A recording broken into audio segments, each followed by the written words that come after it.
there, this is episode 86 of the first 10 minutes. I'm Tony Parmenter. I'm Steve Halliwell. And I'm Aaron Williams. And this is a video games podcast where we play the first 10 minutes of a video game. Then we sit down here to discuss how well that game communicates itself to the player, both in terms of what the game is about and how to play the game. And in response to a recent Twitter poll, which you can find at the first 10 minutes on Twitter, you, the listeners, voted for us to all play the same game multiplayer. And we have done that. This episode, we all played Don't Starve together. It was really neck and neck, that poll, wasn't it? Yeah, it was fairly close. But yeah. I'm kind of happy with how it turned out. And of course, the game in question, we didn't really give people any choice. We just picked it ourselves. But, you know, it's our show. So there you go. Fuck you. We do what we want. Hey, gentlemen, would you like to hear some facts? I would. Mm-hmm. Excellent. I've come forearmed with facts. Don't Starve is a 2013 action-adventure video game with survival and roguelike elements developed and published by the Canadian indie company Klei Entertainment. This is according to the authority of Wikipedia.com. Don't Starve Together is kind of a multiplayer expansion of said game, and I believe it was released in June 3rd, 2015, is what it's telling me here. Does that seem like an accurate assessment? Yes. That checks out. I'm deeply concerned both with facts and accuracy. Speaking of accuracy, who wants to hear some Steam tags? Fuck yeah. Yep. Everyone's favourite part of the show. Maybe people only listen to the first 10 minutes of the first 10 minutes. According to Steam, the tags are survival, multiplayer, co-op, open world, adventure, crafting, sandbox, indie, difficult, 2D survival horror, atmospheric strategy, online co-op, simulation, funny, action, single player, horror, roguelike. You all right? You down with all that? Yeah, that's it. That sounds like a video game. Okay, so to get the obvious out of the way at the beginning, this is a multiplayer game, which means there's a little bit of fandangling to get it working. So we're not talking about the period of the game where we were waiting for everyone to be in the game. We're just going to start our conversation from when the last person entered the game. Hey, fellas, who was the last person to enter the game? Aaron. I agree. I have a funny feeling that was me. So the way this works, Aaron, I think, is last in, first to talk. Are you happy to kick us off? All right. Hooray! Yeah, no, let's do it. I agree.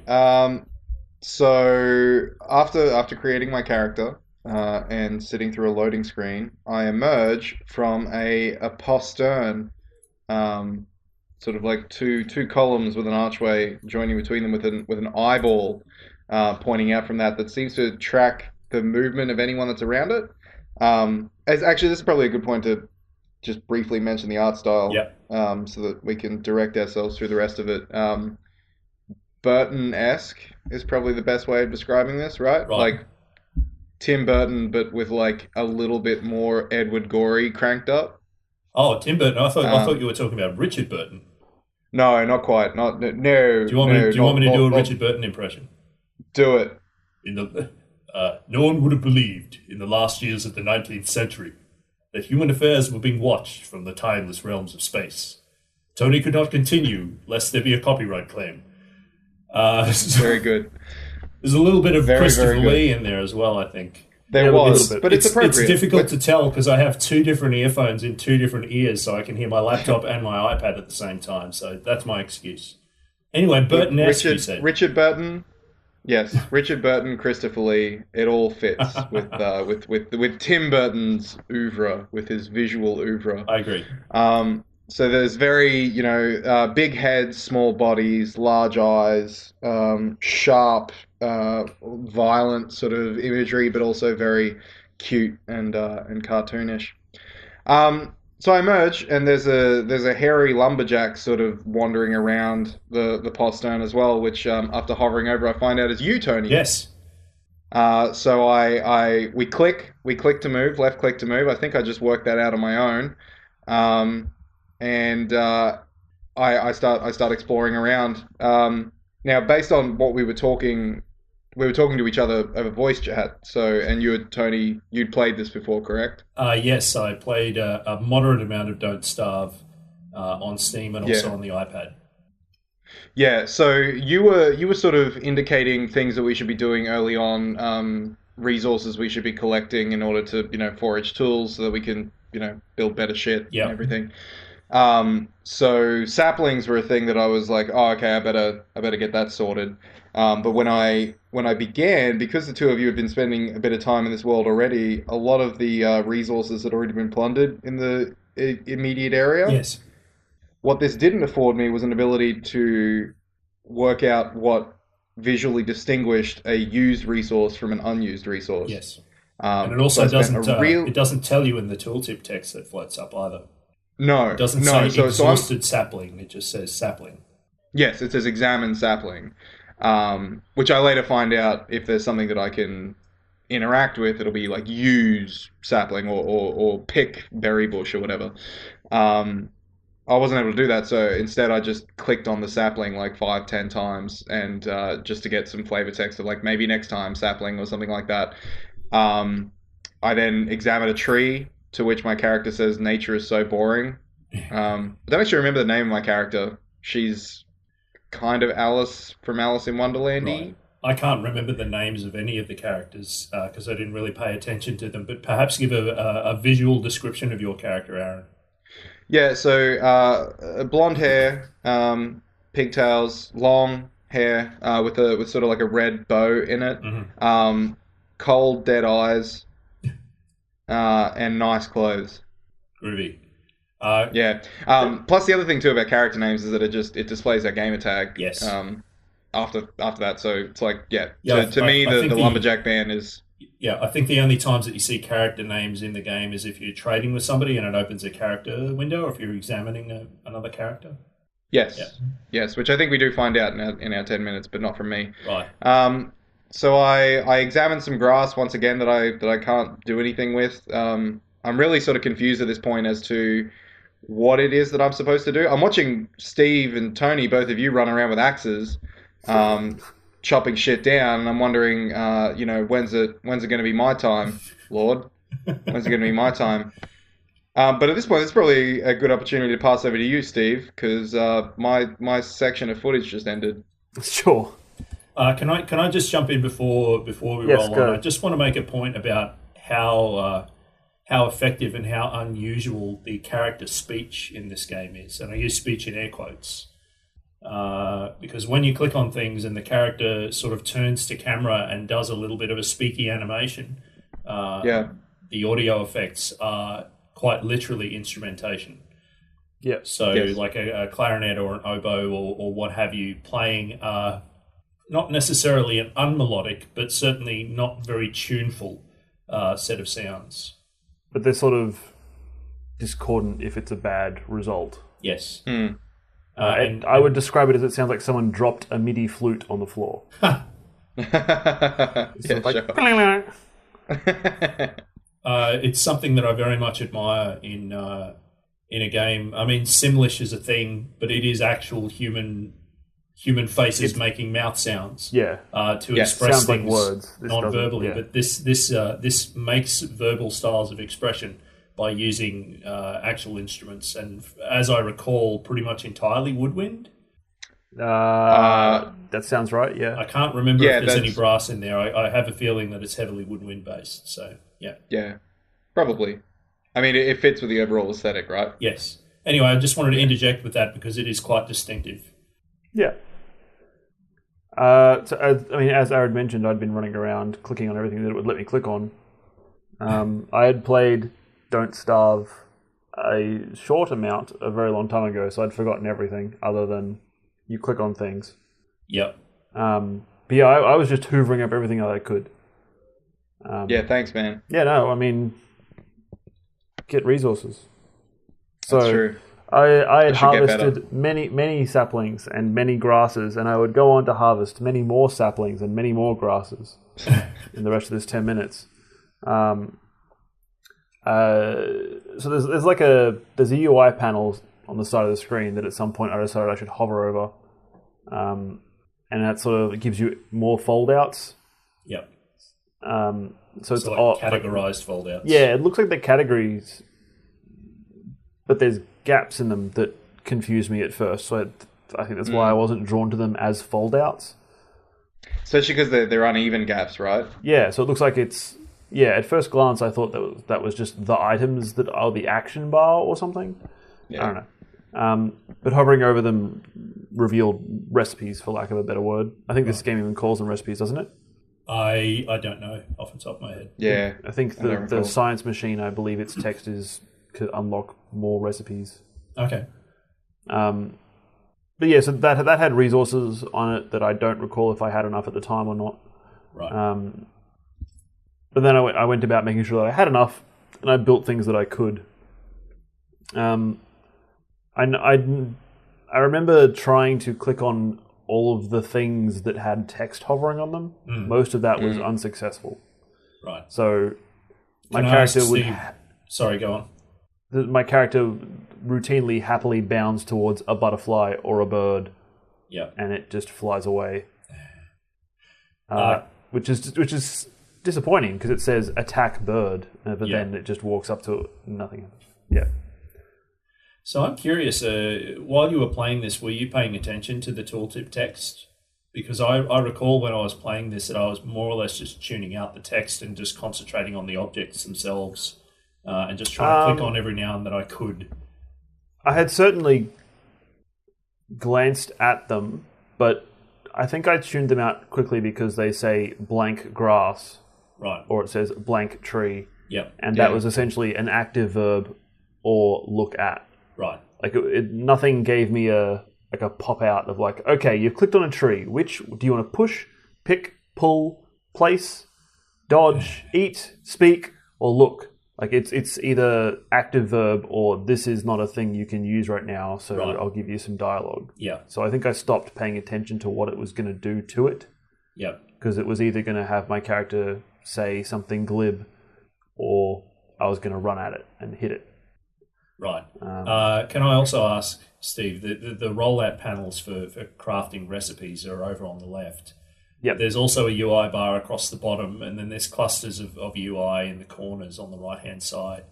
Yes. How much attention were you paying to these things relatively, and what do you recall noticing when? The bits that I noticed the most, well, for me it's a bit skewed because I was hosting the server, so I was waiting for you guys to get in. Right. So the thing that I noticed first was the day counter not stopping while I was waiting for you to arrive. Uh-huh. Yes, we actually started our 10 minutes more or less at dusk beginning. Yeah. Which means it was that scary. half of the first day and the part where you go out and find shit. Yeah.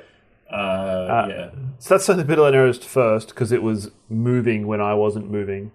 But I ended up paying very little attention to the bottom bar, to my detriment if you watch the 10 minutes. Yes. Please do watch the 10 minutes. There's a lot of groovy stuff going on here. But the rollouts or the side panel submenus give you resource requirements for everything that you're able to build. And so hovering over those was telling me that I had enough or not enough to build the next thing that I didn't already have.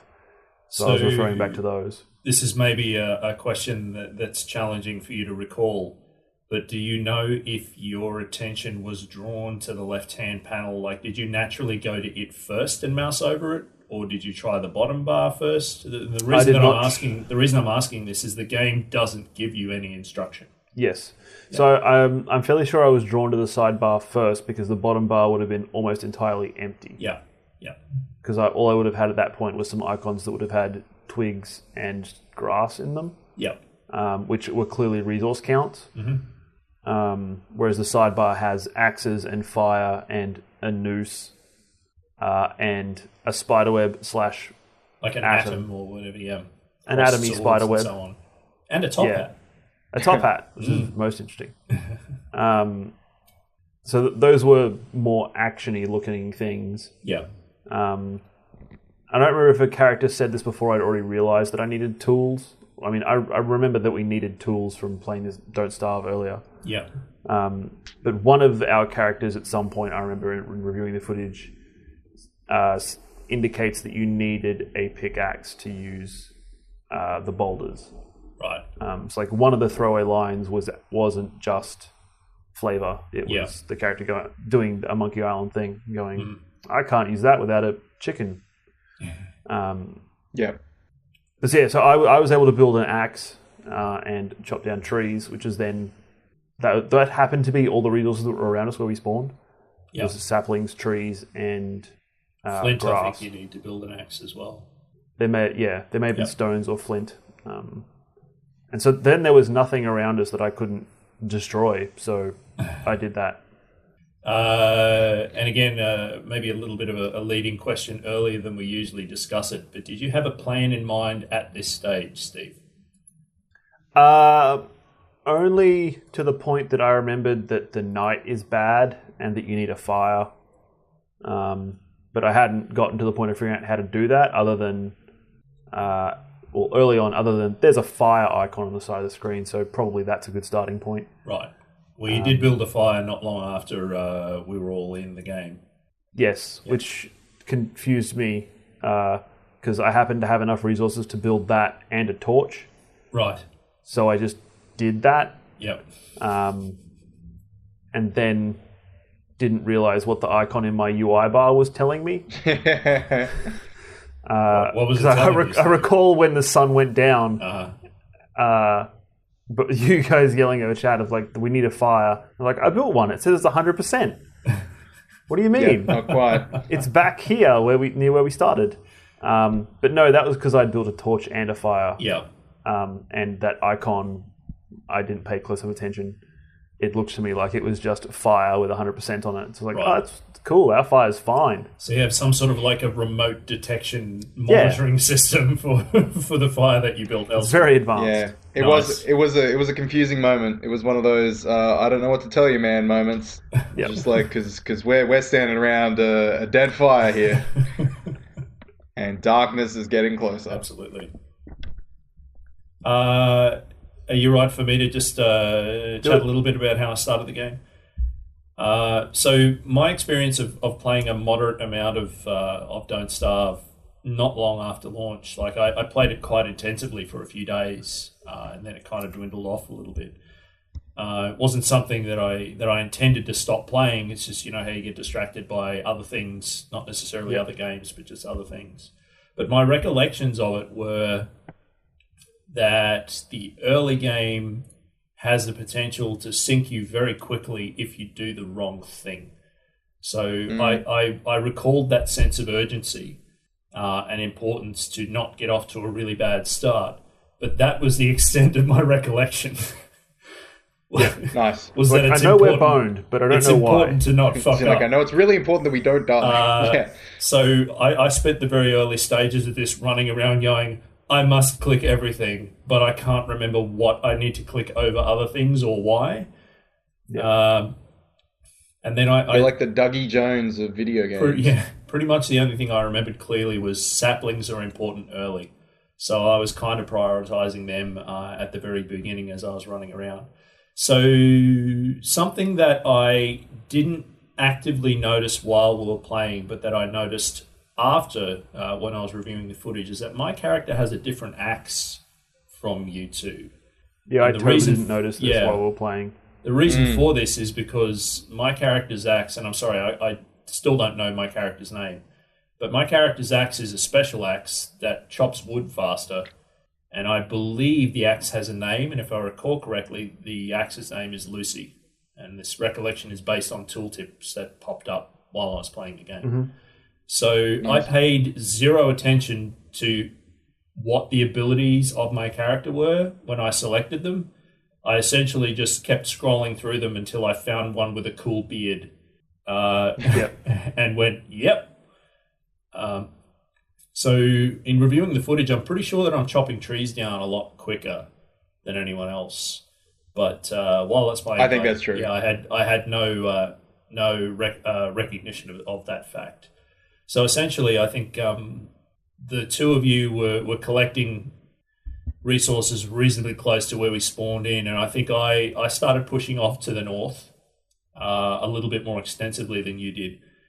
And I kind of did that intuitively, and then I recalled that my general approach to playing this game was to kind of do like a 4-leaf clover kind of load runs. So I'd trace one of the clover leaves to the north, and then I'd do around to the east, and I'd just continue doing that until I ran out of daylight at the beginning of the game, and then sort of find a good place to hole up, build a fire, and try and see what I could build during the night time.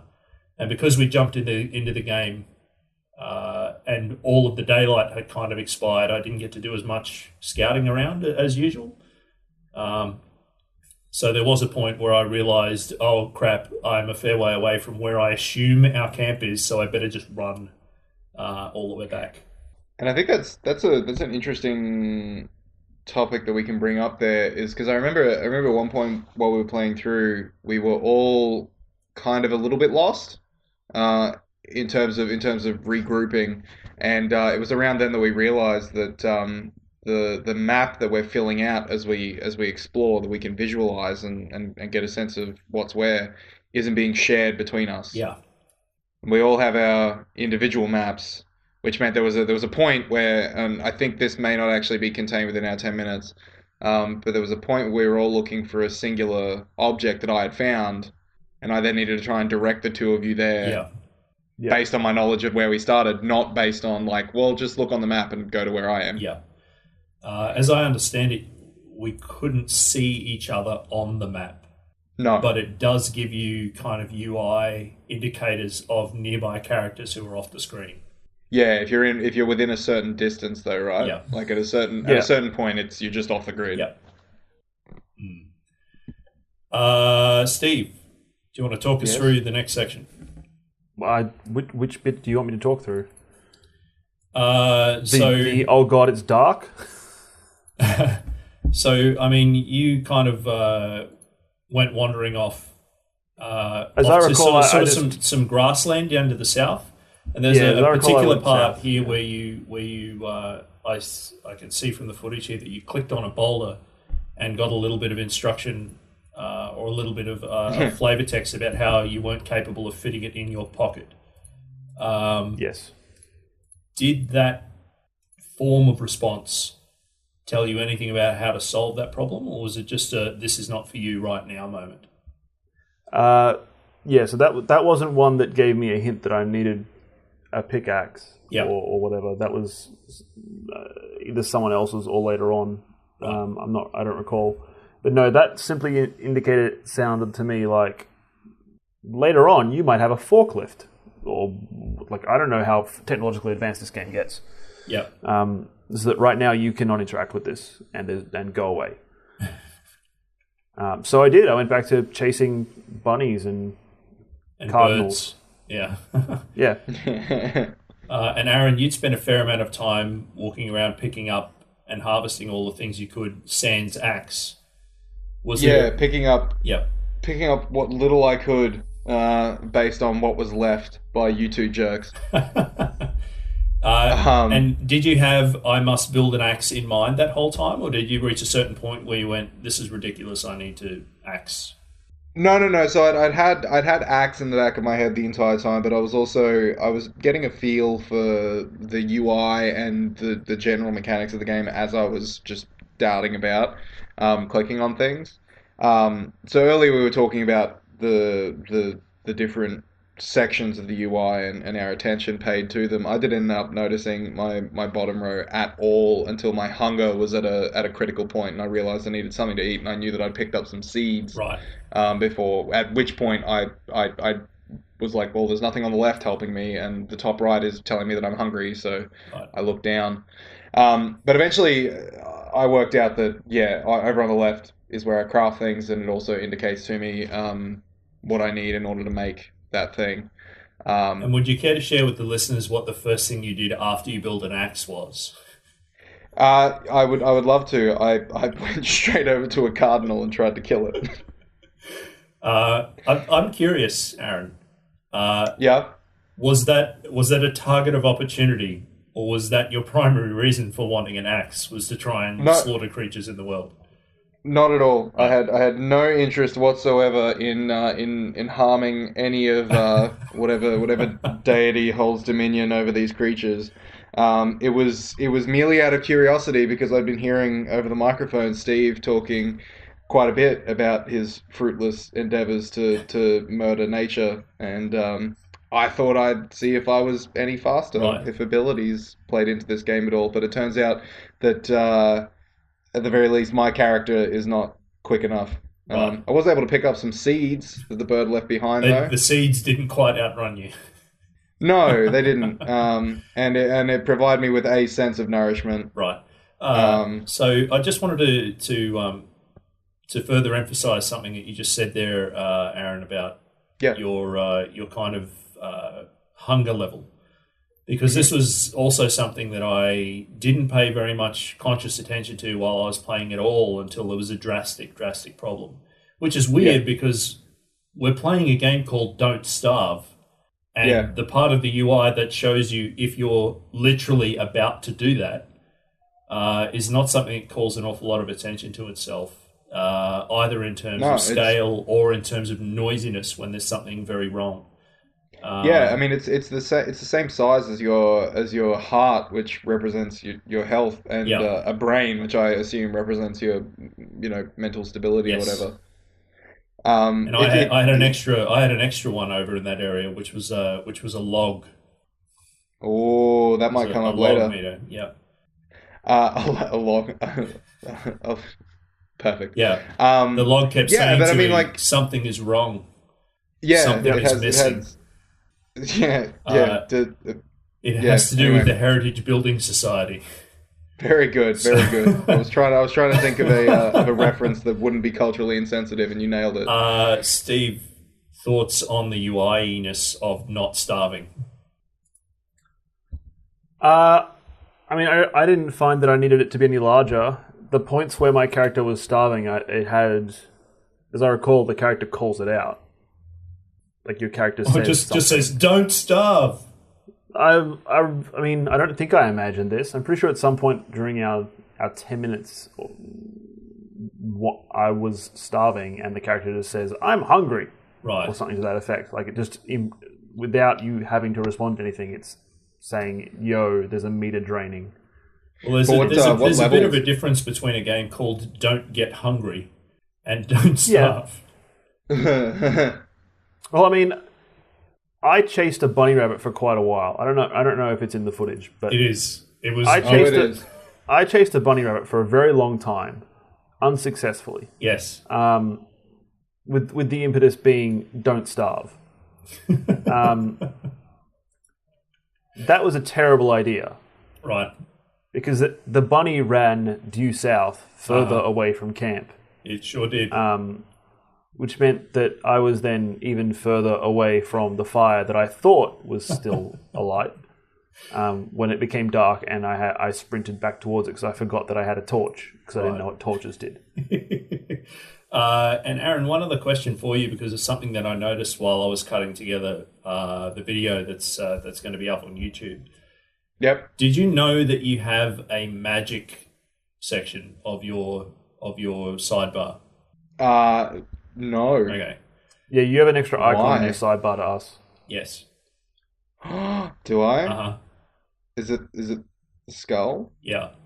So the reason I'm bringing that up is because at no point in voice chat did I hear you go, "I'm a wizard," or anything similar. So I assumed we all had the power to harness the magic. Right.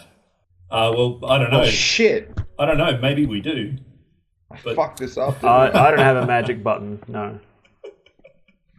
From looking at your footage, though, there's only two things in the red skull fold out, and one of them is not allowed to be used by you at this point. And the other is grayed out. So I'm not sure how much help it would have been. Yeah. I didn't really, in terms of the things that I could craft, I didn't really pay attention too much because so much of my time was devoted to either keeping fire alive or making new versions of it, and a pickaxe. Like that was essentially all I had time to focus on. The rest of it, like at a certain point, I'm jumping ahead here, but Tony, you made a science machine. I sure did. Eventually, a part of and my brain re-engaged, and I went, "Wait a minute! Science Machine was kind of important." yeah, and that was leagues ahead of where I was at. I was like, a science machine. I'm just trying to cut open this rock with an axe. Seems like a bit of a leap, doesn't it? Well, Yeah. to be fair, smashing an axe with smashing a rock with a pick is an important step in crafting a science machine because you need a gold nugget. And again, this was a slow sort of memory that was returning to me as I was playing. So I feel like I would have. Oh, sorry, Tony. No, you go. You go. I feel like I would have gotten there eventually. I was just gradually working my way down, like any any good survival game goes. You start with the basics and you eventually work your way down to more sophisticated, contraptions. Yes. And I thought that it was doling that out gradually quite well. So just something that I want to point out here for the listeners, and I assume this is going to be part of the general kind of topic of conversation that we hit after we get through the 10 minutes. The game is not instructing us to do anything at all. Not really. Yep. No. Okay. One other thing that I noticed... There are some hints in the footage of Yes. what our characters say in response to things, but some of them are just quips. Yeah. And they're also not something that I was paying any attention to. Yeah, that's fair. While I was playing. Okay. And yeah, I'm not saying that as a negative thing. I just think it's worth pointing out for those of you who've listened to the show regularly. The reason why we're not saying, and then the game tells us to blah, blah, blah, is because it literally is not doing any of that. No, it doesn't tell us to do anything. Yeah. Aaron, something else that I noticed immediately after you built the axe, after you'd finished attempting to murder birds, was the first time you tried to chop a tree. You give the tree a single cut. And this was something I also did, even though I played this game a bunch in the past. It's exactly what I did the first time I went to chop something as well. Yeah. And I think it's really good that it does this. Yep. Because I assumed that okay, I now have the tool. I will walk over to the thing. I will click the thing. I will get the resource. But I made my first swing and I got a satisfying tock sound of metal hitting wood, or stone hitting wood as it were, but nothing more. But then I immediately made the connection, like, okay, I have to rapidly click this. Or you can click and hold. Yeah. Oh, you can. Yeah. So you can charge attacks. You can Diablo 2 this. Yes, that's exactly what my brain went. Oh, it's Diablo. You just click and hold, and then you auto does Diablo everything. 2, not Diablo 1. Well, Diablo 3 was what jumped to my mind because it felt a lot like that. I remember it was my monk running after a rabbit. Right. I'm putting my old man hat on here. I remember the furore that kicked off in Diablo 2 when click and hold to do multiple attacks was a contentious issue. Simpler times, right? No longer will this series be a mouse killer. Yeah. It's amazing how far we've come now, where we bring up the idea of that, and I'm just left thinking like, oh, isn't that really nice? They've really sort of upped the accessibility there. Yeah. So at this point, I guess, Aaron, you realise that there are a couple of distinct types of things that you can harvest. There's single click harvesting and there's multi click harvesting. Yeah, yep. And I guess that trickles down to the complexity of the object in front of me, right? Where a sapling or some grass, that's one easy pull. Yeah. But a tree is something you kind of need to work for. Yeah. And then that translates to the worth of the resource that you get from that, right? So the sapling provides me with twigs and kindling, whereas the tree provides me with logs. Yeah. And bigger trees drop more as well. Yeah, and then so later on I cut down the tree and I get some like pine cones or whatever along with it. And as I find out later on, it's these sort of like more sophisticated ingredients that can create for better fires. Yeah. I think we end up creating a fire pit. I don't know if that happens in our 10 minutes, but eventually we made one. Yeah, it was later.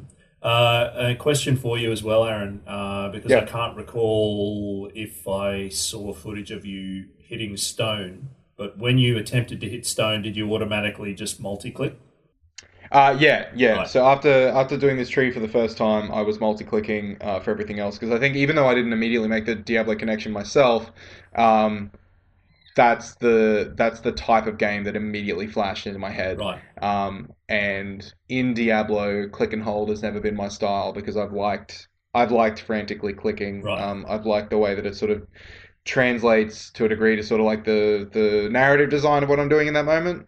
Of like, like I'm rushing through this. I need to get this resource quickly, so I'm going to click, click, click, click, click, click, click, click, click to And get there. your targeting accuracy must be dreadful. Well, No, it no, depends. no nightmare for you. No, not Right. at all. Out of curiosity, I'm here for the story. of course. Out of curiosity, did either of you notice when a tree grows in the game? No. Nope. I'm pretty sure there might be a moment in the cut together 10 minutes that I've put together where you actually see it a couple of times. But I really strongly recommend that the two of you and anyone listening, if you play this game, pay attention to when trees grow because it's mwah. Yeah. This is my kicking Oh, off. I just saw it. Yeah, this is my kicking off point for talking about just how extraordinarily detailed and accomplished the 2D animation in this game is. And I know we've talked about this before when it comes to Klei Entertainment and the work that they do on previous episodes, whether it's talking about Shank or talking about Mark of the Ninja or what have you. But the level of character expression and just contributing to, I'm going to use your word, Aaron, the Burton-esque vibe of this, while still having its own distinctive character. Because while visually some of the characters may look very much like the Corpse Bride or Nightmare Before Christmas, the way that they move is not Burton-esque. No, not at all. I mean, Tony, I'm looking at your walking animation at the moment. Yeah. Or your running animation. And it's amazing the way that they've integrated this sort of like swishy like saunter into you dashing across the field. Yeah. It adds this sort of like this playful vibe to it that contrasts really well with the sort of the dour grimness of everything that's happening around you. And the fact that you're all going to die eventually, and that all games end that way. And so the one other thing about the art that I just want to mention is that everything seems to be about hair in this game. Right. In terms of what you're seeing, and bear with me here. I mean, like the characters' heads are bigger than their bodies, so you're going to notice the hair, right? But the title character, I mean, not the title character, the main character of the game, the sort of mascot of the game, has very, pointy, curled up, but Tim Burton style hair. But it translates over to like nature as well, and the trees. So seeing that tree grow earlier, you get to see a sort of bob appear at the bottom of it for the bottom rung of branches and leaves coming off of it. And similarly, all the other trees in another area where it's more sort of like autumn and the leaves are more orange or yellow, there is this sort of like this 1950s style of hair that they seem to have been constructed around, which blends really, really well with the hairstyle of the characters as well. Yep. Seeing as we're discussing the visual style and the animation style here, another one of my favorites is the way that the tufts of grass move when you harvest them, because there's this really aggressive swish to the right of screen that they do immediately before they're collected, and it adds a real sense of weight and motion to something that is fairly mundane in terms of its visual look, and the fact that they're kind of everywhere in the early areas of the game. Yeah, definitely. Okay, so as we said earlier, because multiplayer and because it took a while for all of us to join the server, we more or less started just at dusk, and then we hit the point where we got to nighttime. So I just want to spend a moment just talking about the day-night dial. It's got text on it that clearly says day one, and it's got a single clock hand that's just sort of moving around in a dial fashion. The entire right half of the day-night dial is bright yellow, and it's split into the entirety of the circle is split into 12 sections, just like a real clock, but there are no numbers on it. So the entire first half of it is bright yellow, which I assumed means daylight. Then there's a red section, which in its current setting is... How many is that? 1, 2, 3, 4, I believe. 4 sections. Actually, it may actually be split in that last quadrant in half. So it kind of looks like 1/8 of the dial is nighttime. Yeah. If I recall correctly, there are seasons in this game, and it starts you with very short night cycles, and then the nights gradually get longer and longer as you move into winter, and then they shorten again. So all of that sort of preamble is leading up to the fact that we're about to hit our first nighttime, and it goes differently for all of us. A little bit, yeah. Depending on where we are. So I realised that it was getting very close to nighttime, and I realised that I was a fair way from where I assumed we were going to be making camp, because I saw Steve build a fire much earlier. So I just started hoofing it pretty much immediately down to the south, and I bumped into you on the way, Aaron, and I think I said something on chat of like, let's get back to camp. Yeah. And we more or less get back to the spawn archway and where the fire was, and it's not there, which was quite confusing. And then I realized that I don't think I had enough to actually build a fire, and I was freaking out a little bit. And then you managed to find enough in your inventory that you built a fire literally just as it switched into nighttime. Yeah, so just quickly, in my efforts to click on anything that I would be allowed to, I actually picked up the remnants of the previous fire, which was a pile of ash. And then I think if I remember correctly, I said, "Where's the fire?" like straight after. But yeah, no, eventually, we panicked a little bit about the fire until I realized that I had enough to create one. Yep. So I did. I popped that down. And I believe it was immediately after that, and we'd solved that problem, and we were not sort of yelling on voice chat anymore. And I think more or less both of it at the same time said, "Steve, where are you?" Yeah. Hey, Steve, where were you? I was south somewhere. Yeah, I got attacked. There were lots of fireflies, so I thought I'd just be safe near fireflies. I thought this was like... I assumed that was the like, oh, you can't see what you're doing. There's probably grooves in the black. Yeah. But if you're near fireflies, you can see. So I thought, no problems. But I was working my way back to where you guys were. Yeah.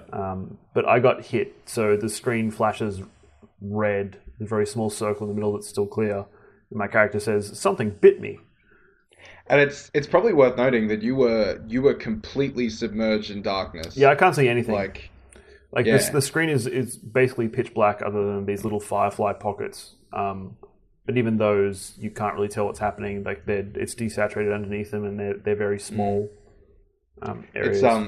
It's also probably worth noting that you had a fully charged torch sitting in your inventory. I mean.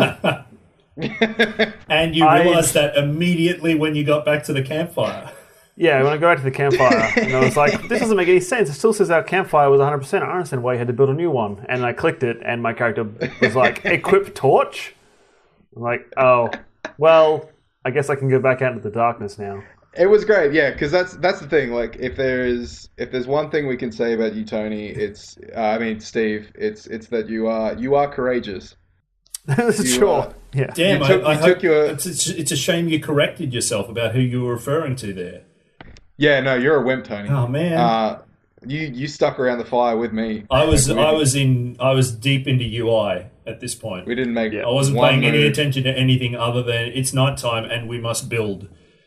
So yeah, I was just looking through all of the sidebar menus that I hadn't paid that much attention to yet. Yep. I also want to just point out the quite excellent anticipation in the audio before you were hit, Steve, in the dark, because there is a very pronounced build-up of something is about to happen.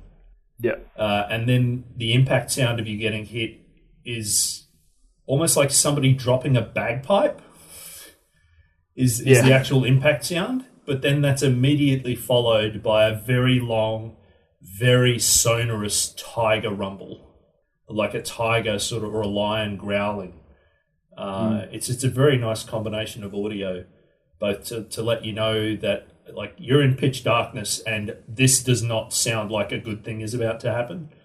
Yeah. And then the contrast between that and the bagpipe dropping noise, but then the monster sound immediately afterwards is just a really, really nice contrast.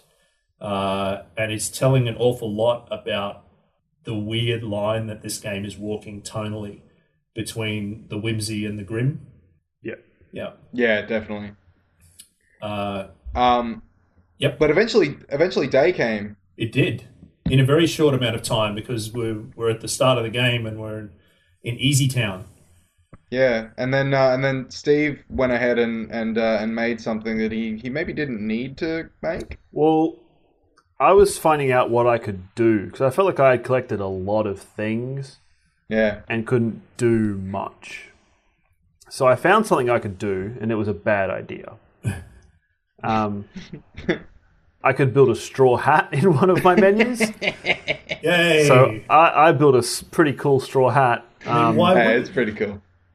It's amazing the way that it fits so well over my gigantic hair. Yeah, spiky hair. Like I don't know if it must be water-based hair gel. It mats down very easily. But then my character then has a hat, but I don't think that hat does anything for me other than having a hat. I mean, the text says that it helps you stay cool and dry. It looks pretty sweet.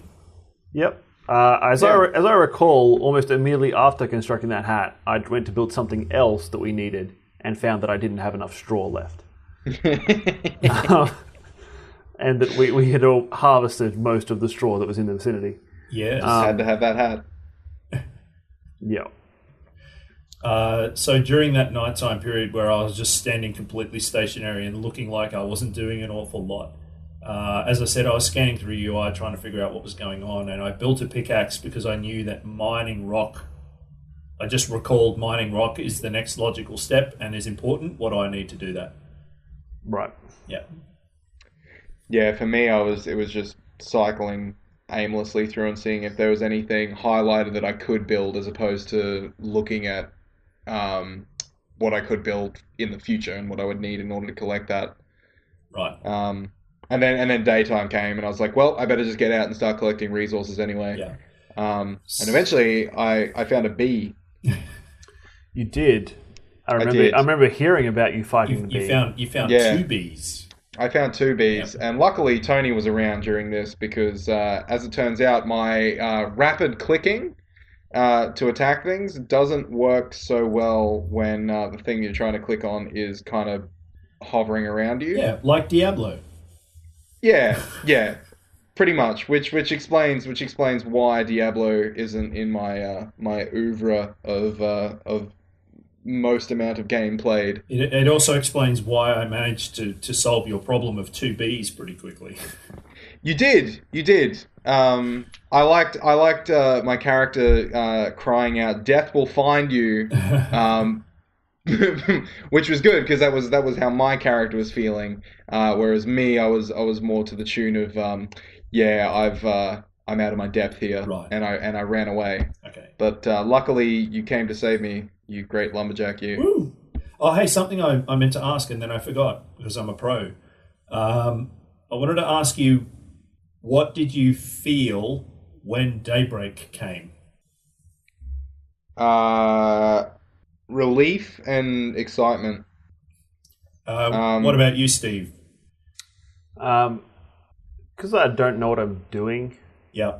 I was just pleased that this mild annoyance of being unable to verb nouns had passed.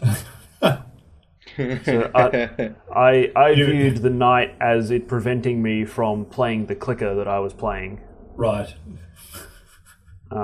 This will not stand, I believe. Sort of like a Nintendo Wii version of, you've been playing for a while, do you want a break? It's like, right. No, I'm going to get all of the grass. There will be no grass left in this land. Yeah, like, fuck you, Nintendo. I'm an adult.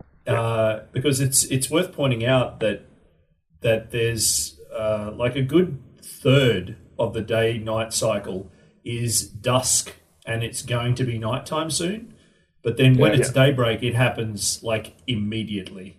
Yes. Yeah. And it's very swift and very sudden.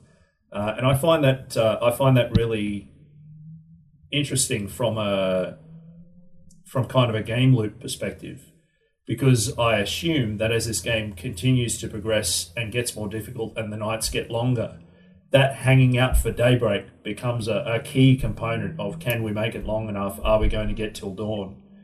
And then having that be so swift and sudden. And I believe there's also an autosave icon that kicks in there as well. There was like a musical toast as well. Yeah. Cool. Like you made it to day 2 and it's saving progress. Yeah. So after I helped Aaron with the bee problem, I remember in my head I had Science Machine as a thing, but I hadn't had time to look it up yet. So I actually went into the UI and stopped and took a closer look at what do I need to get to build this thing.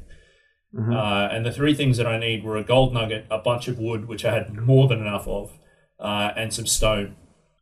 So my sort of recollection or intuition of building a pickaxe seemed to be on the right track, and I more or less immediately went out to just find some rocks somewhere and hit them and see what happened. So dawn came. It was almost like a starter gun got fired without a racetrack, and we all just split. Yeah, we all went in different directions. I don't think we had actually discussed any form of plan. I think it was just, let's go collect stuff now. Yeah. Right. Yeah. So at this point, I would like to ask both of you, were you prioritizing any certain things more or less than you had on the previous day? I mean, I'd given up on the birds. Right. As the footage will reveal, just I a had terrible not given up on Hitchcock rabbits. film. I can't. Won't have a bar of it. It's rope or nothing. It sounds like the Woody Allen parody of Hitchcock, of a Hitchcock film. Right. I still chased a rabbit. That was when that happened this day. Right. I had not looked at the requirements of the more advanced material tools and traps and etc. that have been grayed out. Yep. I believe this was the point where I was like, I can't catch this damn rabbit. I think, Tony, you said, well, you can build traps. Yep. And that's when I realized I needed more straw and curse this damn hat. Gryffindor. So I went searching for more straw. I found some, but I also found like what I thought before they responded to me was like a trading post, like a market. Were you close, Steve? Was it almost a trading post? I mean, maybe. I mean, you made a trade.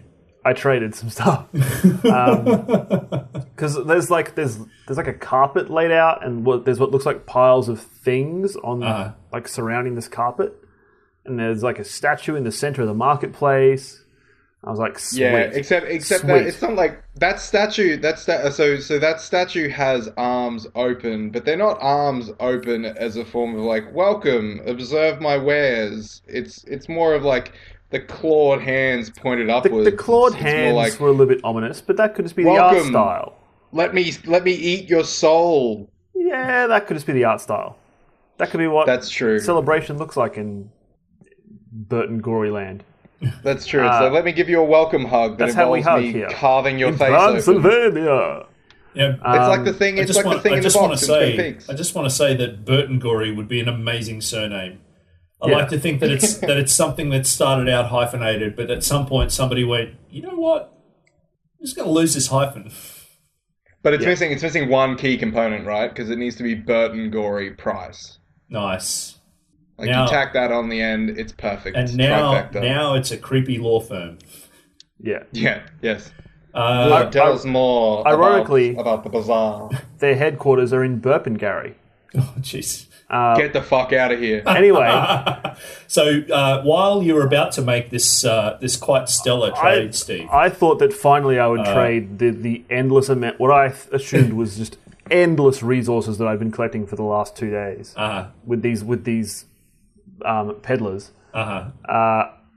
Once they got into view, Yes. They welcomed you. they with open ray guns. They welcomed you. They welcomed you in a way that made total sense when you looked at that statue again. No, they're happy little clockwork people. That sort of shoot you in the face. happy little Cyclops clockwork people. They stood up and looked at me, and I was like, "Oh, cool! I'll go talk to them." And then one of them sort of judders up and down and it shot a ball of energy at me, and my screen flashed red. So I started running away. It glares at you too. I think that's the best part.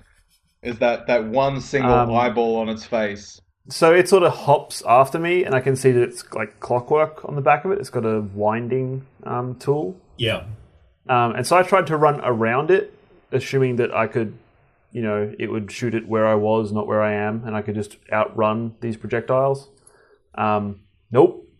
Well, this is a bit of a drag, Steve, because at this time, like, my plan on day 2 was I'm going to go and find gold and rock so that I can build a science machine. And I was well and truly on track for that. Yep. And I believe Aaron was also attempting to chase rabbits. So we were both I found a rabbit. We were both having a merry old time, and then we suddenly get this, a tirade of just swearing from you on voice chat. Yeah. Accompanied with a UI message that very bluntly informed us that you'd been killed. Was killed by a clockwork bishop. Yes. Has become and a that you spooky became ghost. a spooky ghost. So, it's so good. Yeah, the actual tooltip text itself gave me a good chuckle. So I that don't happened. think you're a spooky ghost, Steve. I think you're quite an amusing looking ghost. Pretty funky looking ghost. Yeah. I think you're cute as shit. I love your little ghost sheet. I love the way that it molds perfectly to your hair, which I think is great. That in death your hair remains as spiky as ever. My ghost has a similar hairstyle, but it's just eyes on white. It's the same eyes that my character had. Yeah. But now it's like they just have a giant white beard for a body. Yeah. Yeah. And all of my shit fell out of me. There's now a giant pile of really cool shit that we'll never get, including that fucking straw hat. It's just sitting on the ground. How much time do you think before those clockwork demons pick it up and chuck it on their carpet? I mean, the hat they probably just set on fire immediately. Yeah, they're like, this is a shit hat. Like, what did you do to this perfectly good straw? Who would craft this hat? Could have caught a fucking rabbit with this hat. What are you doing?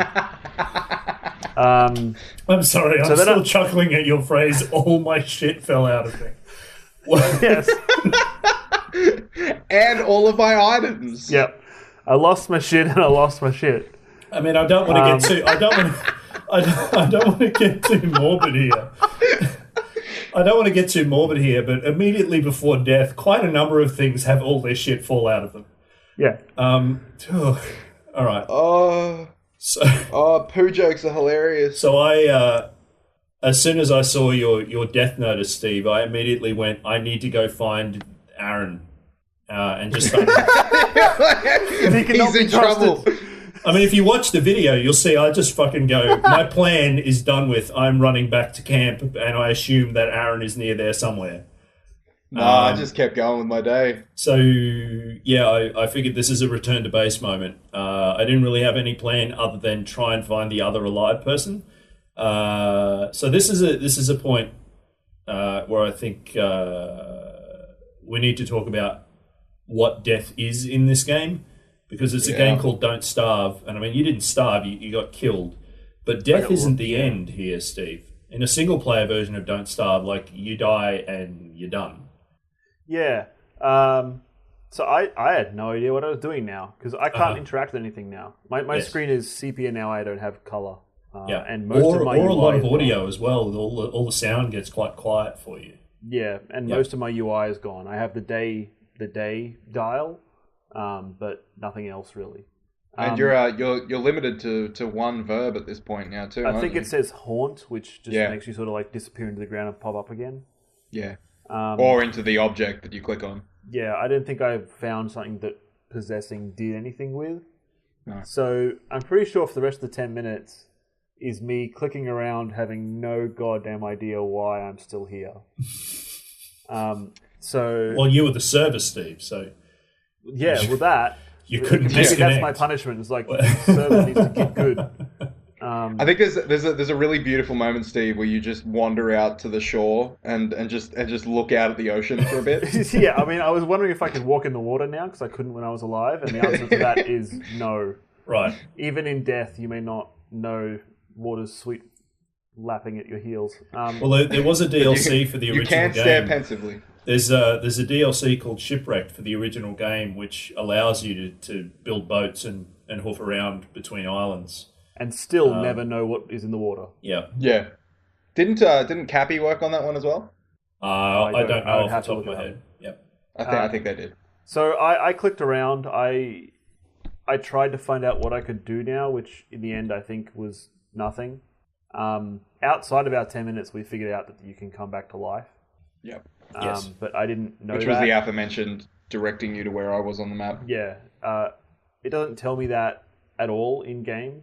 And none of us knew, because Tony, you had played Don't Starve a bunch, but not Don't Starve Together a bunch. Yeah. This isn't a mechanic in that game. So I thought that maybe I could explore for you. Right. Because like, well, I'm dead. How much worse can it get? Then that's when we found out that we don't share map visibility. Yes. And that I think also as a ghost you don't reveal the map at all, but also that we didn't share map visibility either. Yeah.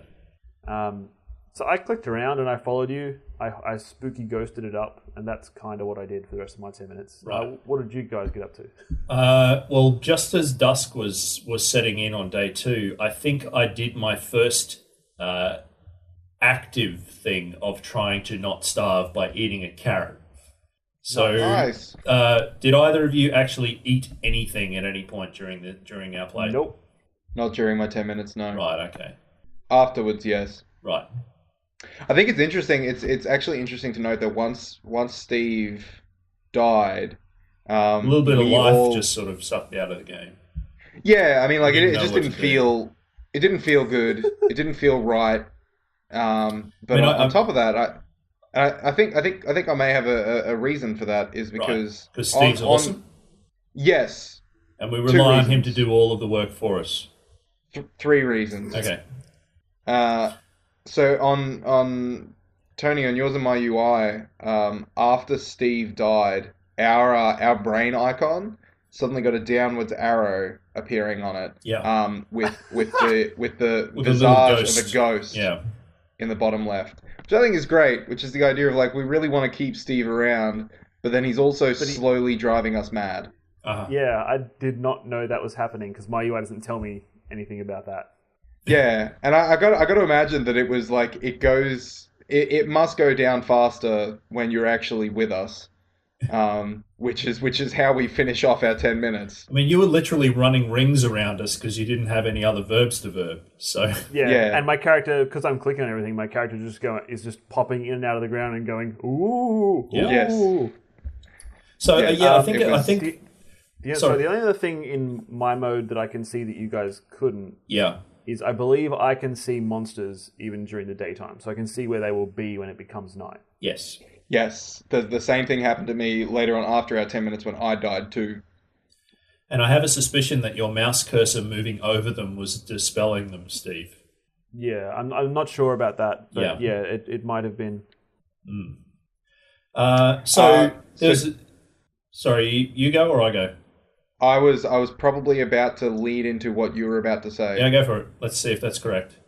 Tony, did you build a science machine? Yeah, I did. It's the second of 2 amazing things that I did. What was the other thing I you did? built a fire. Yep. I think I built that fire. No, I'm pretty sure that was me this time. Surely that one will have died again. I'm pretty sure I built a fire and then I built a science machine. And I remember thinking, well, these were the things that I had intended to do before Steve perished. So I'm going to do them. And then once they were complete, I went, and now I don't know. And now I rest. So I have exhausted. So uh, the reason that I think this is curious is that one of us was dead, but was still in the game, and clearly there's something here that you, Steve, / we collectively are meant to be doing, but Yeah. none of us have any clue what it is. Yeah. And it also happens to be just tipping over into dusk. And even though it wasn't nighttime, and like last dusk, we were all just out hoovering things up, we just kind of stayed clustered around the fire, and we were talking a lot on voice chat, but I don't know that we formed any kind of plan. No, we didn't. And I mean, like, so once you made the science machine, I was like, well, cool, we can do something with this now. Yeah. So I can click on it. Yeah. And my character just says, I will learn unspeakable things. Yeah. At which point I do remember thinking, like, can you fucking tell me what at least one of them are? Well, One of these things might be? you may notice on that left UI bar now that as soon as I built the science machine, all the buttons appear. Yeah. Yeah. So we get like a carrot and some mallet swords and a diamond. a mallet and a diamond. Yeah. So one of the things that the science machine does is that it enables you to have access to a whole bunch of things. But when I went and checked through them, a whole bunch of them were still locked, and a lot of them I didn't have enough stuff for. Yeah. And in fact, before that appears, I mean, unless you're a wiki lord, or unless you intrinsically know the game, you can't even see any of these buttons to mouse over them to see what you need to collect to do any of the things. So I found myself going, yeah, science machine, nailed it. And now I can't do most of these. And as soon as I found anything I could build, I just clicked on it. Now I had cut down a lot of trees, and I had a lot of logs, like wood that I'd harvested because of it. So I believe what I found was I can make planks of wood from these logs of wood. So I'll do that because I can, but I have no idea what to use them for. And then the next thing that I found was I can make a sign. And because it was one of the few things that I could click on, I did that. I made a sign. I could place the sign next to the campfire, and then it asked me to write a message on it. I have no idea what utility this serves in the game, other than being, flavoursome. Well, I mean, it's potential, like it's a potential message for the rest of us, right? Yeah. yeah. So my understanding is we could leave this server going, log in and out of it at any time. Right. Okay. Yep. And so you could leave signs of like, oh, I built a new whatever 10 minutes northwest of here. Right. And also be careful, there's clockwork wizards to the southwest. They are not merchants. Repeat, not merchants. Yeah. Free food to the southwest. Yeah. Straw hat to good owner. So leave everything. Take the straw hat. I was a bit caught out when I built the sign and I placed it, and it immediately popped up a UI for me to type a message in on the sign. And it took me a moment to figure out what to write, but I kind of assumed that we were all going to be dead very soon, and I wanted something as a bit of a lasting legacy. Yes. For us to leave there. So I actually typed in something without telling you what I was doing, and then I believe Aaron, I asked you to come and read the sign. Yes, you did. What were you expecting it to say? I don't know. Fart. I like that it has a random button on the sign. It does. If I'd noticed that beforehand, I probably would have just clicked it. Yes. Yeah. Totally. No, I've got to imagine that you probably had some idea that our clock was running out, and so when given any opportunity to enter a string of text into a game that we're playing for this podcast, we're kind of one-trick ponies in that sense. Yeah. It's about but branding. boy, is this pony's trick a good one. Yeah. It's some critically analytical shit. Yep. This trick that this pony performs. You wrote the first 10 minutes was here, Tony. Exclamation mark. I am a little yes, Yes, exclamation mark. And I think that it's important to note that you are grammatically perfect here. Oh, cool. And that your spelling is just bang on. There is no Wuzere. happening here. You have gone for the full, complete spelling. Well, it was the heat of the moment, and I've been touch typing for about a squillion years, so it was more or less just reflex. Like my reflexes took over. I wasn't really with thinking. The heat of the moment told your heart. Yeah, pretty much. And that's if I was beside you, Tony, I feel like I could see it in your eyes. Nice. And that's more or less everything interesting that happened in the 10 minutes. Other than that. But, I mean, it's other than more of Steve aimlessly wandering the landscape as a ghost. But it's such a minor thing, and it was something that we're all expecting that I'm not even sure that it bears mentioning, really. No, we can probably let the video footage. Okay, so right at the very end of our play session, just as the clock was run down, my character turned into a beaver. I'm going to go with werebeaver. I mean, I know that now because I'm attempting to become a wiki lord of this game. Sure. But yeah, I was literally at the point of going, and I'm going to stop my recording now, and I just turned into a beaver. So I had a bit of forewarning of this, Aaron, because all of my UI disappeared, and I got a big camera swoop. It was very dramatic game messaging going, something is going down. Yeah. But I imagine with you standing right next to me, all you saw was just suddenly I was a beaver. That was basically it. So my character was just chilling out, staring with their dead eyes into the fire. Saying darkness over and over again. Yeah. Tony, you were just staring at the back of your sign, like you would, and then, bang, you were a beaver. Yes, a beaver with a fantastic mustache, by the way. Nice, it's pretty good. A handlebar to rival mine own from a year or two ago. But yeah, it was a surprise, and I won't lie. My first thought was to throw an axe your way. Just in case, you know. I didn't. I mean, that's what counts, right? I mean, I appreciate it. Yeah. So something that happens... We're still mates. Something that happens when that transition occurs is that the buttons, the hunger, etc. buttons, take a little bit of a shift. Pardon me. Whereas previously, I had the log icon. And I had the stomach icon for how hungry I was. The log icon the log icon shifts and takes the place of my hunger icon, and it turns from a kind of like a normal hole-looking log into a log with the end chewed off of it. Yep. So in terms of the signaling here, and I remember noticing this after I'd transformed and I looked at my UI to see what was going on. Yeah. My immediate assumption was, I'm a beaver. Beavers chew wood. I don't have a hunger icon anymore. I guess I have to go eat trees? And that appeared to be the case, but that kind of happened after the 10 minutes were done. So for the remainder of your 10 minutes, you just ran screaming through the forest, I'm a beaver! Yeah. I'm a beaver! I'm a beaver! Also, you're a beaver in a game where you can't go in the water. Yes. Yeah.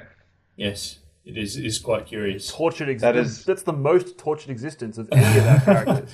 Very true. I'm a werebeaver, so everyone knows they can't swim. Yeah. They hate water, yeah. All right. Does anyone have any immediate topics of conversation or any questions they want to ask? I've got a quick comment. Yeah, go for it. We filled up a whole lot of time with a whole bunch of nothing we did in this 10 minutes. Yeah. This is yes, Aaron, it's called podcasting. Yes, yeah. No. That's good radio. Like in terms of the other interesting tidbit, I suppose, is this is kind of the least notes I think I've ever had. Right. Not just because we have a video that we can look back at. It's like there are things that happened around me, but most of my notes are like, well, I picked a lot of saplings, I picked a lot of grass, I failed to catch a rabbit, and a clockwork trader killed me. Yeah. Second verse. Yeah. It's part of the bridge, actually. But I mean, in terms of like this Love being a Billy story Joel. generator, it's pretty cool because I get to write notes like, much like Alice, I chased a bunny and it was a bad idea. Nice. So I have, I didn't do this intentionally. I have 3 statements at the end of my notes. I made a straw hat. It was a bad idea. Like Alice, I chased a bunny. It was a bad idea. I thought I found some friendly traders. It was a bad idea. Nice. But isn't that kind of indicative of our entire 10 minutes? Like, beyond you, Tony, Yeah. the rest of us just made a series of increasingly bad decisions. Mm-hmm. I mean, I think for me, it was just, so it's a game then. Yeah. Yes.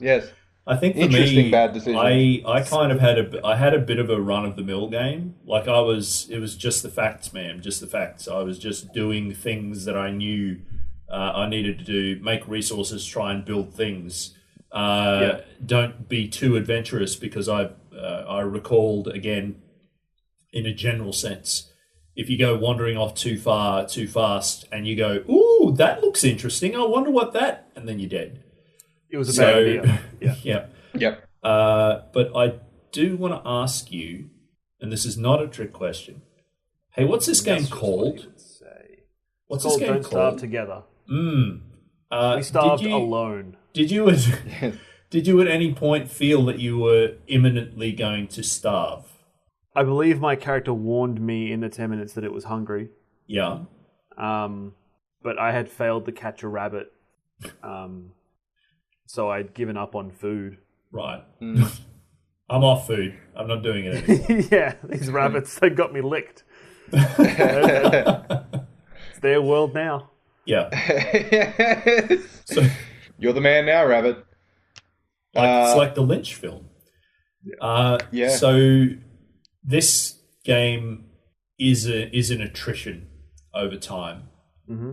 It's, can we keep riding this wave? Can we stay ahead of the curve? Can we manage to hold on? Can we make it through the next evening or the next night cycle? And in the early stages of the game, that isn't as pressing.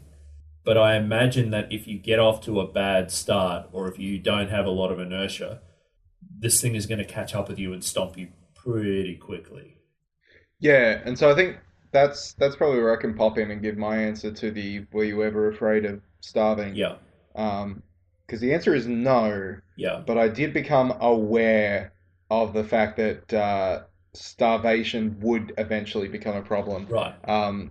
Because this is outside of 10 minutes, but eventually my character got hungry enough that they said, I'm hungry. And I noticed the bottom row and the objects that I could eat. And I paid particular mind to the fact that say, like, eating some seeds did very little to replenish or to satiate my appetite. The counter went up by a very, very small amount. Yep. And compared to the amount of seeds that I had at my disposal and other pieces of food, I was like, right, so staving off hunger is going to be very, very tricky further down the path. Mm. So I didn't necessarily become concerned about my hunger in the immediate sense. I definitely became concerned with it further on down the line, especially once I'm, crafting more intricate, complicated things that require more resources and all that sort of shit. Yeah. I'm probably going to have to be making a gamble at some points between, do I utilize this object for food or do I use it for some other purpose? Yeah. The sense that I was getting Steve, from it is once you're an intermediate player, starving is what kills you. Yes. It's like once you've figured out this is the tech tree, this is the order of operations, this is where you make good camps, this is how you avoid getting killed by monsters at night. You then have that all figured out, and that plan fails ultimately because it doesn't involve you getting enough food. Yeah. Right? And that plan is we'll hold up here and wait for the military, and the military never arrives, and you die of starvation. And every now and then, if you've reached a new level of progress in the game, you might end up going somewhere or doing something you haven't done before and make a poor assumption, or your curiosity gets the better of you, and then you're killed by Clockwork I don't Tree. know, like a cheese bishop as opposed to a clockwork bishop or whatever it is. So now that I'm talking out loud about this, I think I actually remember why I stopped playing this game. I had gotten to the point. Juicy. I had gotten to the point where I had survived somewhere up into the high teens number of days, and I died, and I went, I'm not doing all of that again. Right. Yep. Right. And then I stopped. Because it looks like we got through 2 day-night cycles, basically. Yeah. It looks like a day is 5 minutes. And if that then means that your first opening 20 minutes of this game is probably pretty standard. Yeah.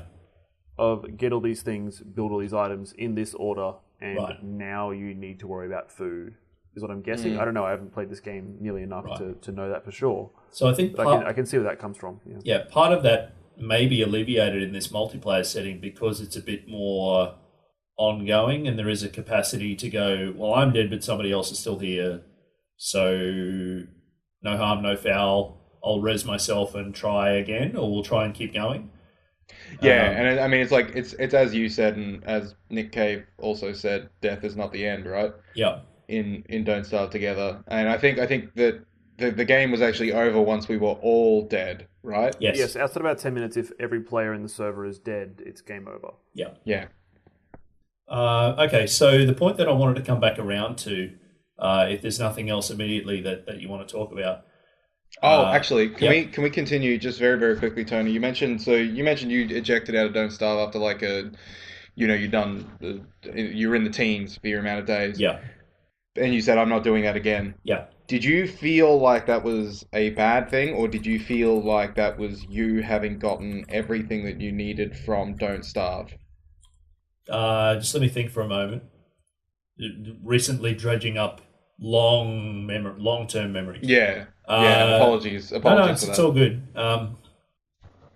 So my recollection is that I was at a part of the game where I was seeing new stuff, and it was awesome, and I'm interested in that, and I want to know more, but I don't want to have to go through all of this shit that I've done many times because I died so often in the early stages to get to the point where I go, and what does that shiny thing do? Oh, it also kills me. Right. So I was worried about hitting that point of like, I want to get back to the point that I was at where it was interesting and new and different, but I know that there's going to be a lot of interesting, new, different death things, and I don't want to bounce off of them and die again and then have to do all of this again and then die again and then all of it again and die again and so on and so on. Yeah.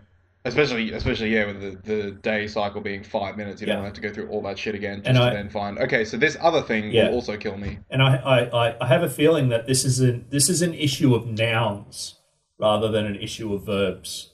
Like I had a good handle on what are the verbs I'm going to be verbing during this game, and I'm starting to expand out in terms of abilities and things that I built and what those things allow me to craft and make and do.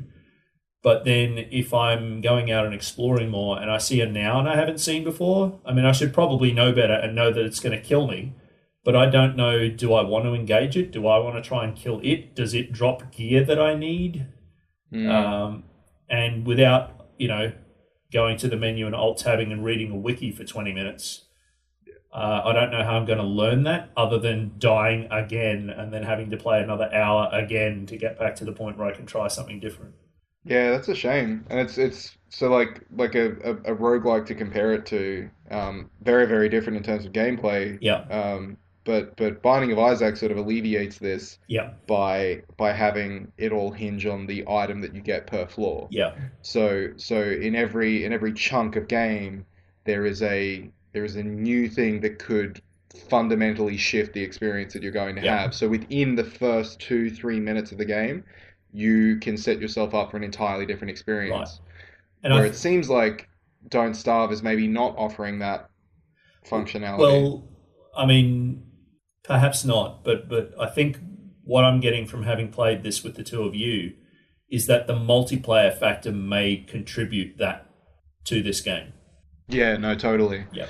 I mean, that was the thing, right? Is that like Steve died, and that we didn't throw our hands up and say, right, okay, well, this is game over. Yeah, It actually, in a way, created for more interesting scenarios and Yeah. interactions. yeah, Going, drop everything, make sure you don't die while I try and figure out how to be alive again. yes, So that we Yeah. can keep this thing going. yeah. And then guiding you to the resurrection stone, further on down the path outside of 10 minutes, but that was its own interesting thing, and then that became our new like base of operations, right? Yeah. Yeah. Yeah, I think you died, Aaron, and you found out how to res first because Steve was stuck on the ocean.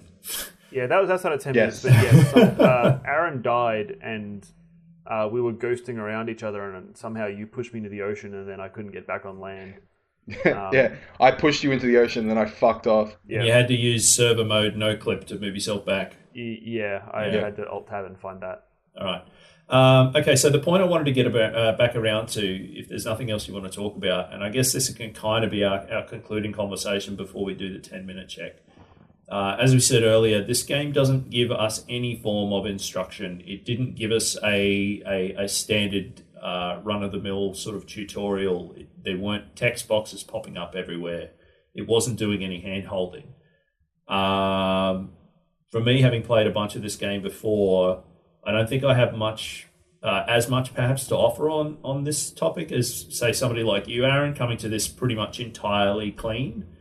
So I was wondering if you'd be able to share a little bit about, was this something that you noticed as you were playing, and how did you sort of feel about that? I mean, I'm not unfamiliar with this genre of game. Yeah, And so I wasn't expecting a tutorial going in. right. Especially considering that it's Don't Starve Together. Yes. So it's the add-on to the existing Don't Starve package. Yes. So I was assuming that it probably wasn't going to hold my hand much, if at all. Right. So it didn't come as a surprise. And essentially it was like my first instinct when plopped down in an environment like that with a camera like that Yeah. in this sort of system was to do what I normally do in a Diablo game or in an RTS game, and that's start doing concentric circles, Right. getting further and further away from the area that I started, Yep. while keeping a relatively close distance to it while I work out what's in my immediate surroundings. Right. And it was just through doing that and having, the dominant action, so playing with a mouse and keyboard, having, left clicking on things, stuff happens when you do that. Yep. I just gradually learned. Yeah. And I got an idea, like, especially because the title of the game is the direction, right? Right. Yep. So I'm just like, don't starve means don't die, means survive. Yep. Yeah. Steve, thoughts? I mean, it's a similar thing for me of the thing that it wants me to do is all being driven by the mouse. One of the other things I wrote in my notes is that I never use the keyboard for anything, and I'm not sure if I'm meant to. Right. That's a lie. I pressed M to find out that there was a map. Yeah. But Yeah. other than that, I don't know if there are hotkeys. I don't know if I could be walking around with the keyboard. I'm playing it like I would play a casual RTS single player. Like if I can't Right. click on it, then it doesn't exist. Yeah. And we didn't do well, but it seems like we did everything we needed to do, and it's built for me to do that. I mean, technically, So- we didn't starve, Steve. I think we We aced didn't. it. By one measure, we won, and why would we ever play again? Yeah. But in I mean, terms of, the result of starving certainly happened to one of us. yeah. Yes. Um, So what I'm thinking about this is that this is a multiplayer version of a game that was released 2 years after the original. And I'm going to make a bunch of assumptions here. I'm going to assume that people who are picking this game up are probably like, fuck yeah, multiplayer, don't starve. yes. They're going to already have a reasonable amount of familiarity with the game and its systems and its interface and how it works. And if somebody is coming to this game not having played it before, the very fact that it's a multiplayer version of the game means that they have a friend going, no, seriously, play this game. Here, I bought it for you. Log in now and let me talk you through what to do. I'm pretty sure that's how I came to own this game, Tony. Yes. Yeah, I think I gave you a key, a spare key that I had for it. Yeah, you did. Yeah. But at least, hopefully, at the very least, hopefully they're jumping into a public server with somebody who's like, welcome. Welcome to my server. Well, welcome to a server on the internet, the friendliest place on earth. Yeah. But hopefully, Here, check out my Twitter profile for more decency. read these signs. They all say "fuck you." Yeah. No, but hopefully, if you're leaving your game open to the public in Don't Starve together, and some rando joins, presumably that's because you want some rando to join to play Don't Starve together with you. Yeah. And you're going to be, hopefully, at least a little bit willing to go, oh, really? You don't know how? Okay, well, go click on everything. Bye. Yeah. Meet back at camp. Yeah. No, you say, here, I made a sign that will help you, and it's just a link to the wiki. Yeah. Yeah. It says good, get good. Filthy castle. Yeah. Cool. But yes, that does seem like the weird thing about this game is this game has a very, very elaborate tutorial. It's called Don't Starve. Yeah. You're meant to have played about 100 hours of it. Right. And then this game is the same, but with res mechanics. Nice. By res, you mean resurrection, not the game res. not the game res. Res, yeah. Oh, yeah, Like, sorry, folks. Fuck, we I forgot love to rhythm mention games. This This is also is a shooter. amazing. Okay, so shall we do a 10-minute check? I mean, I think we kind of did, but sure, go for it. Cool, so I'm just wondering if we just go briefly through this one at a time. Aaron, your thoughts on a 10-minute check?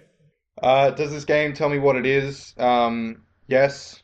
The game is called Don't Starve, and that's kind of what we sought to avoid. I mean, I chose to take Don't Starve as a mantra for, just generally how to live in this game. Right. I mean, and in so- life, really. Yeah, totally. I mean, it's healthy life advice. It's like, I'm nearly 40. I know how to do this. Yeah. Yeah, it should be And easy. then in terms of how to play the game, I mean, that mantra kind of filters over to that too, right? Yeah. So every action that I took was built around that idea of crafting so that I may not die. Right. And so no, it didn't explicitly tell me how to play the game, but it sure as shit implicitly did. Right. Steve. For me, it's all, like we said before, it's all down to the interaction method being point at it and click on it. Yeah. And that's it. And Right. the rest, even if it's not being told to me explicitly, there's enough things changing on the UI, and there's enough other things in the game poking me and going, you need to be better than this, Yeah. that push me to see what all these buttons are that I haven't looked at yet do. Cool. Or what all these hover panels are that I haven't done anything with yet. Mm-hmm.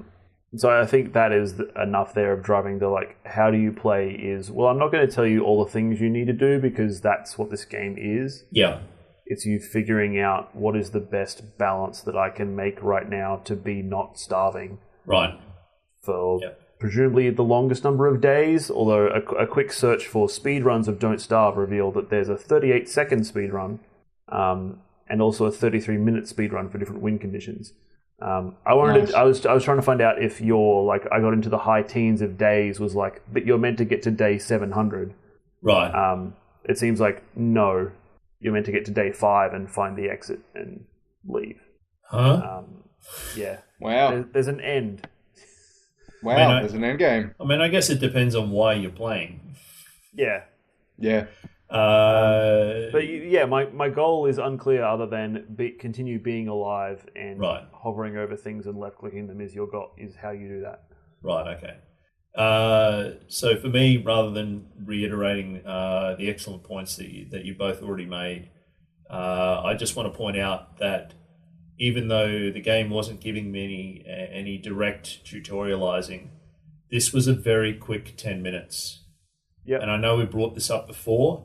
I was not sensing the passage of time as I was playing this other than watching the day-night dial, but that was not correlating in my brain to real-world time.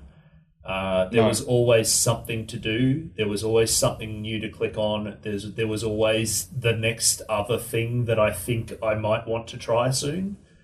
and that never-ending sort of self-driven breadcrumbing is something that the game does a very good job of fostering, even though it's not directly telling me click on this to do this, click on this to do this. Yeah, and I mean, we didn't stop at 10 minutes. Like, Yeah. we all collectively acknowledged that the 10 minutes was up, and we'd cut the footage, but then we kept playing for another, Yes. 20 minutes or so. Yeah. Yes. So, I mean, and that's all I have to say about that. Okay. There's my film quote for the episode. And that was that, as they say. So, Steve, I think that means that it's time for the plugs. It is. If you've enjoyed this episode and you'd like to let us know that or ask us a question, we'd love to hear from you. You can email us. The email address is contact@thefirst10minutes.com. You can also find us in various social media platforms. That is Facebook, Twitter, SoundCloud, Patreon, Twitch, YouTube, and Instagram. Yay, Instagram. You can find us on all those things. Yeah. We are the first 10 minutes there. Please follow us on Instagram.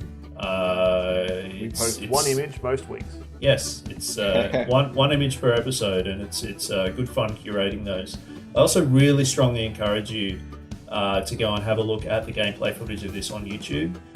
For this episode particularly, because it is three of us playing, we put a little bit of time and effort into cutting the footage together into an overarching narrative that is the definitive story of this 10 minutes. So there's some quite satisfying editing in there. Any moment where somebody isn't on screen clearly means that they were the least interesting character at that point in time. Cool. So if you would like to get in touch with me, Tony, personally, my Twitter handle is @Kalinskull. That's KALINSKALD. I also do a series of developer interviews on another podcast called Downloadable Context, and you can find that on Twitter @DLContext, and the website is downloadablecontext.com. If you want to find Steve, you can find me on the website, stevehellwell.com, or on Twitter @_SteveHellwell. And you can find me personally on Twitter @PoisonTastyFish, spelled how it sounds. Or you can find my essays on narrative design in video games, also on Twitter @PushingB or @pushingbuttons.com. There's a piece up there about Zelda Breath of the Wild at the moment that I think is quite good, which I would want to think so because I fucking wrote it. Nice. But I'd like to hear what you think about it. 10 out of 10, Aaron. Nice callback. Yeah, you're welcome. It's dead. It's dead. It's never coming back. Really? Okay. No, probably not. Can I have your stuff? It'll come back. No, fuck no. Oh, man. Alrighty, so that's another episode. Thank you all very much for listening, and we'll catch you again next time. Bye. See ya.